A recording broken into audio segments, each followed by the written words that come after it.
Kipya nimenunua kipya. Yaani mimi niliposema kama umepata kipya, ndio umepata demo mpya. Yaani umenunua kipya kinini? Hebu ngoja kwanza. Kwani wewe iko kipya nini? Chupi mpya. Mimi nina chupi mpya. Ndio maana. Ndio maana nilisikia kwenye taarifa ya habari kwamba Mirembe wamepungua. Nikajiuliza nani alipungua Mirembe? Haya, ni kati yenu na vipi hapo? Sema, wewe kwa staili hii upate chupi. Wewe baba wewe. Wewe kwa staili hii. Wewe nataka nimjibu huyu. Hii 2000 ngapi? 24. 1 2 3 4 5 6. Juzi nilisikia happy new year. Ndio hii. Ndio hii. Hii. Ndio 26 hii. 26 hii. Uone itapigo za chupi kipindi hicho ilikuwa 2011 au 12 au 2008. Kulikuwa kuna chupi zinaitwa TMK.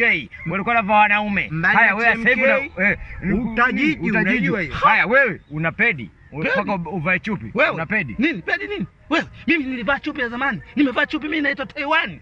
Msinione hivi mimi. Mimi wa zamani. Wewe utakuwa labda umevaa Kanyera mumo. Kanyera mumo si hapa.